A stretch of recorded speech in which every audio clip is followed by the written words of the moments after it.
We begin with the first day back from vacation for Roger Goodell. All the commissioner had to deal with all at once was testifying in Ray Rice's suspension appeal, the invoking of his role in the Bountygate debacle, the new world in which Adrian Peterson is pleading out his child abuse case, the prospect of Greg Hardy trying to get back in, the 3,500 or more protesters against the name at Washington's game Sunday, the fallout from Dan Snyder actually suing a group of Native Americans, and a prominent executive from another sport applauding and encouraging the pressure brought against Snyder and therefore against the team and the league.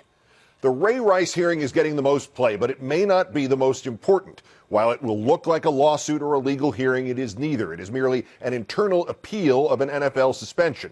If the commissioner had not tried to walk on water in the deep end of the public anti-domestic violence opinion pool, he would be the arbitrator and not the witness. The venue for Ray and Janae and Roger and their kabuki dance deep in the weeds of the NFL collective bargaining agreement was the offices of Zuckerman Spader LLP.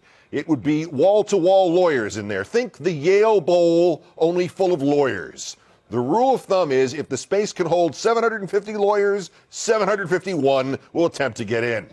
There will be stenographers and maybe video cameras and lots of attorneys telling Roger Goodell he should not answer a given question, while lots of others insisting he must. But there is ultimately very little to guarantee that Roger Goodell must tell the truth. If the arbitrator in the case rules against Rice and Rice tries to actually sue Goodell or the NFL, what the commissioner says could be held against him, and maybe someday he could get caught in a lie, and maybe a jury might hear about it, and maybe the NFL or Goodell might owe Ray Rice money. But to simplify it, no matter what he says, Goodell is not really at risk of anything worse than having a suspension he imposed overturned and him looking foolish. And if being overruled or looking foolish was really a problem for Roger Goodell, he would have retired to a Tibetan monastery the day the Rice elevator video was leaked. Goodell's real risk, of course, is more leaks. Goodell was to be grilled by Peter Ginsburg, who represented one of the Saints players who got the Goodell suspensions lifted in the Bountygate disaster, and Ginsburg himself is a reminder of Goodell's extreme suspension fallibility. As if they don't already know that everywhere, even at the aforementioned Tibetan monastery. If Ginsburg asked Goodell when the NFL first saw this elevator tape, and Goodell said the day it was leaked, and Ginsburg then produced an affidavit from the anonymous law enforcement figure who told the Associated Press he sent it to the league in April, and then he shows him a signed receipt from the NFL mailroom, and then he tells him who at NFL HQ says she saw the video, Goodell is not necessarily screwed, unless it leaks. And if that's what happened, it'll leak.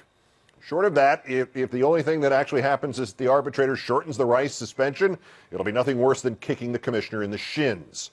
But not so in the Peterson case. The Vikings' tone-deaf initial response and Goodell's AWOL act in those first few critical days after charges were filed notwithstanding, the public perception is that the league made Peterson pay for his sins with the loss of his 2014 season. With the light bulb finally going off over Peterson's head, or maybe supernova finally going off is more accurate, that perception has vanished. The rationale for keeping Peterson on the exempt commissioner's permission double secret probation list is that his legal case is still ongoing. It isn't. Well before the Vikings' next game, a week from Sunday at Soldier Field, Chicago, despite the report from our Ed Werder that the commissioner has many steps to take before acting, he's going to have to act. And neither of Goodell's options now are very enticing. If the commissioner simply reinstates Peterson, the response will be that Peterson got an 8-game vacation with pay and some sort of plea arrangement, and that the only people who were irretrievably hurt were his team, his fans, and his son.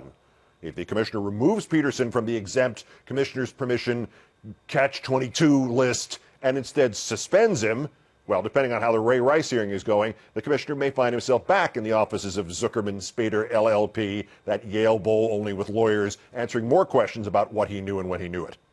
Goodell's real malfeasance here, I would suggest, is that when the news of the atom bomb he actually dropped on himself in the Rice case finally got back to him, he focused his attention, and thus the attention of the league, entirely on Rice.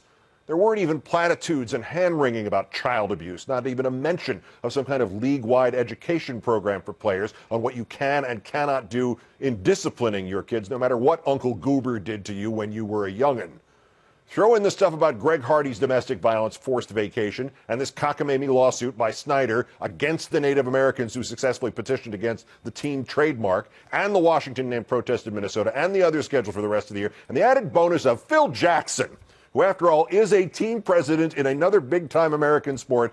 Phil Jackson saying he was proud of the demonstrators in Minnesota and encouraging them to keep the pressure up. And it becomes clear that the idea that Commissioner Goodell has somehow weathered the storm is nonsense. Look carefully at the Rice, Peterson, Hardy, and Washington issues. The holes in the ground on all the paths Goodell can be forced to take are obvious, and they range from just quicksand to bottomless pits.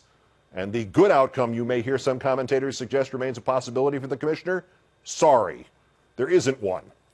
Watch out for those bottomless pits, Roger, which are also like the Yale Bowl, only full of lawyers.